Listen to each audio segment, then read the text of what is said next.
এই বিশ্ব ভালোবাসা দিবসের সাথে মুসলমানদের কোনো সম্পর্ক নাই। আমার প্রিয় ভাইরা, অশ্লীলতা নানা ভাবে, নানা নামে, নানা মোড়কে ছেলে মেয়ে একে অপরকে জড়ায় ধরতেছে, একে অপরকে চুমু খাচ্ছে প্রকাশ্যে, দিবালোকে, গণমানুষের সামনে। আল্লাহ তাআলা অশ্লীলতাকে নিষেধ করেছেন। যত ধরনের, যত টাইপের, যত ক্যাটাগরির অশ্লীলতা হতে পারে সব অশ্লীলতাকে হারাম করেছেন কে? ফাহশা মানে কি? কথায়, কাজে, আচরণে, কমেন্ট, ফেসবুকের কমেন্টসে যত ধরনের নোংরামো আছে, যত ধরনের অশ্লীলতা আছে, এটাকে আরবিতে বলে ফাহশা। রাব্বুল আলামিন বলেন, কুল ইন্নামা হারামা রাব্বিয়াল ফাওয়াহিশা মা যাহারা মিনহা ওয়া মা বাতান। ও নবী, আপনি বলে দেন, আমার রব প্রকাশ্য, অপ্রকাশ্য, স্পষ্ট কিংবা অস্পষ্ট, দৃশ্যমান কিংবা অদৃশ্যমান সব অশ্লীলতাকে হারাম করেছেন। সব ধরনের অশ্লীলতা হারাম। এবার বলেন, আমাদের সমাজে অশ্লীলতা আছে না নাই? অশ্লীলতা নানা ভাবে, নানা নামে, নানা মোড়কে আমাদের সমাজে আছে না নাই? সংস্কৃতির নামে, ফ্যাশনের নামে, বিনোদনের নামে, উপন্যাসের নামে, কনসার্টের নামে অশ্লীলতা আছে না নাই? আপনি দেখেছেন কনসার্ট গুলোর অবস্থা? আমাদের তরুণ তরুণীরা, আমাদের যুবক যুবতীরা, আমাদের জেনজিরা, কি অবস্থা ওইখানে? ছেলে মেয়ে একে অপরকে জড়ায় ধরতেছে, একে অপরকে চুমু খাচ্ছে প্রকাশ্যে, দিবালোকে, গণমানুষের সামনে।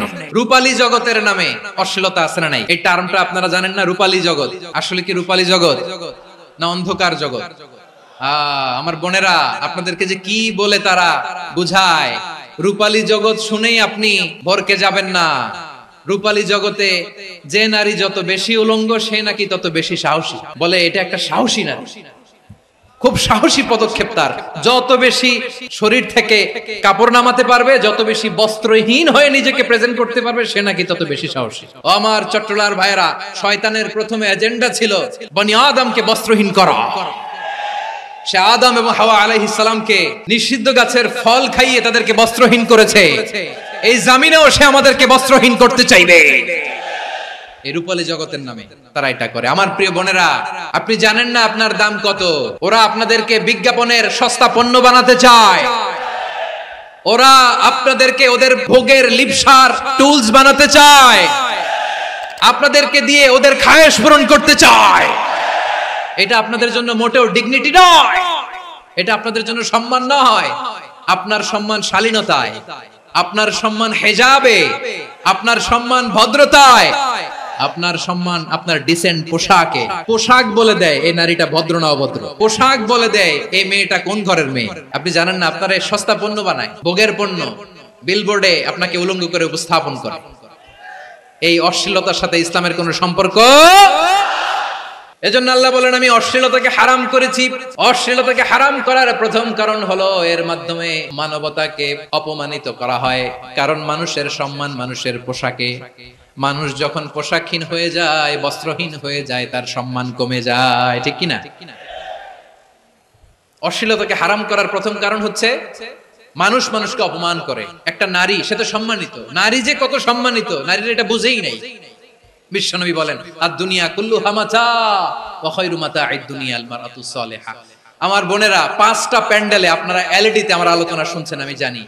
আপনাদের এই গর্ভ যে কত দামি আপনি জানেন না। আপনার পেট থেকেই আসবে আগামী দিনের সালাহুদ্দিন আল আইয়ুবী। আপনার পেট থেকেই আসবে অনাগত দিনের ইমাম মাহদী আল মুনতাযর। আপনার পেট থেকেই আসবে অনাগত দিনের ফয়সাল, ওয়াসিম, মুগ্ধ, আবু সাইদের মতো বীর যোদ্ধা। আমার প্রিয় বোনেরা, আমার প্রিয় বোনেরা, বিশ্বনবীর কথার ওজন খেয়াল করেন। আদ-দুনিয়া কুল্লুহা মাতা ওয়া খায়রু মাতা'আদ দুনিয়াল মারআতুস সালিহা। দুনিয়ার সবকিছুই অ্যাসেট, এর মধ্যে সবচেয়ে দামি অ্যাসেট নেককার নারী। আপনার গর্ভ যে কত দামি আপনি জানেন না। নিজের সময়টাকে কাজে লাগান, কোরআন পড়েন, সুন্নাহ পড়েন। আপনার অনেক দায়িত্ব ঘরে। You are the MD of your family. একটা family it's a very big institution. পরিবার একটা অনেক বড় প্রতিষ্ঠান। and you are the MD of your institution. আপনি এই পরিবারের MD, managing director of your family. এখানে আপনার কত দায়িত্ব। আপনি ছেলেমেয়েদেরকে তারবিয়া করবেন, আপনি আপনার স্বামীর জন্য ঘরটারে জান্নাতের নীর বানাবেন, আপনার জন্য জান্নাতের ডুপ্লেক্স বাড়ি ওইখানে তৈরি করে রাখবে কে? আপনি যে কত দামি আপনি জানেন না। নারীদেরকে আল্লাহ বানিয়েছেন উচ্চতর করে, নিম্নতর নয়। নারীদেরকে ছোট্ট জিনিস দিলে এটারে বড় করে দেয়। নারীদেরকে ভ্রূণ দিলে, শুক্রাণু দিলে নারী এটারে বাচ্চা হিসেবে উপহার দেয়, ঠিক কিনা? বিয়ের মাধ্যমে স্বামী যখন তার শুক্রাণু তার স্ত্রীকে উপহার দেয়, স্ত্রী রিটার্নে কি উপহার দেয়? ফুল ফর্ম বেবি, মানব সন্তান। আপনি যদি নারীকে বাজার এনে দেন, নারী এটাকে সুস্বাদু খাবারে রূপান্তর করে দেয়। আপনি তাকে একটা মুচকি হাসি দিয়ে দেন, সে তার কলিজা দিয়ে দেয়। কিন্তু যদি আপনি তার মনে কষ্ট দেন, সে আপনার জীবনকে জাহান্নাম বানায়া দেয়। নারীর মন বুঝতে পারলে নেয়ামত, বুঝতে না পারলে কিয়ামত। আপনাদেরকে যেন ভোগের সস্তা পণ্য বানাতে না পারে, আপনাদেরকে সচেতন থাকতে হবে। তাহলে কেন আল্লাহ তাআলা এই ফাহশা অশ্লীলতাকে হারাম করলেন? 1 নাম্বার, এতে হিউম্যান ডিগনিটি কমে। 2 নাম্বার, এতে মানুষের অধিকার নষ্ট হয়। আপনি বিয়ে করেছেন, এরে পরকিয়া করেন, ওর সাথে এরকম আছে না নাই? স্ত্রীর অধিকার নষ্ট করেছেন। আপনি বিবাহ সম্পর্কে আবদ্ধ হয়েছেন তার সাথে, আপনি পরকিয়া করেন ওই ছেলের সাথে, আপনি আপনার হাজবেন্ডের সাথে বিট্রে করেছেন। এজন্য আল্লাহ অশ্লীলতাকে হারাম করেছেন। অশ্লীলতাকে হারাম করার আরেকটা কারণ হচ্ছে আল্লাহ তাআলা এই হিউম্যান জেনারেশনকে এটাকে প্রিজার্ভ করতে চায়। হিফজুন নাসল, এটা মাকাসিদুশ শরিয়ার অনেক গুরুত্বপূর্ণ একটা মাকাসিদ, অনেক গুরুত্বপূর্ণ। আপনার নাসল, আপনার জেনারেশনকে সংরক্ষণ করা। এই যে আসতেছে ফেব্রুয়ারি, কত ফেব্রুয়ারি জানো? এটা কি বিশ্ব ভালোবাসা দিবস? হ্যাঁ, কি দিবস?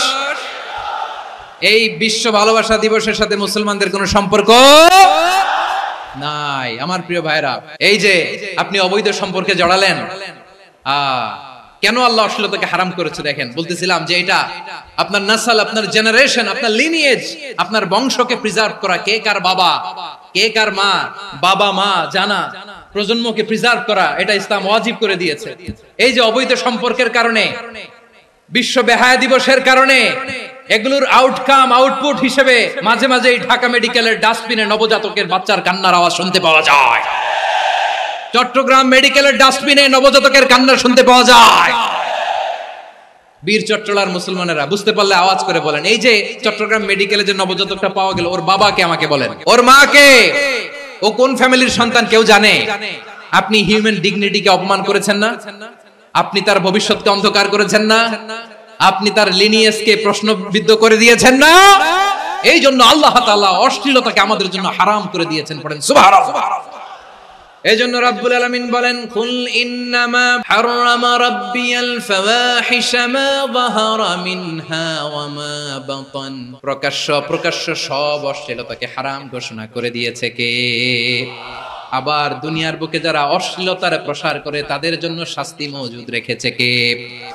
রাব্বুল আলামিন বলেন, ইন্নাল্লাযীনা ইউহিব্বুনা আন তাশিআল ফাহিশাতু ফিল্লাযীনা আমানু লাহুম আযাবুন আলীমুন ফিদ দুনিয়া ওয়াল আখিরাতি ওয়াল্লাহু ইয়ালামু ওয়া আনতুম লা তা'লামুন। নিশ্চয়ই যারা বিশ্বাসীদের মাঝে অশ্লীলতার প্রচার প্রসার করতে চায় তাদের জন্য আমি মর্মন্তুদ শাস্তি প্রস্তুত করে রেখেছি, দুনিয়াতেও রেখেছি, আখিরাতেও রেখেছি। ঘোষণাটা কার?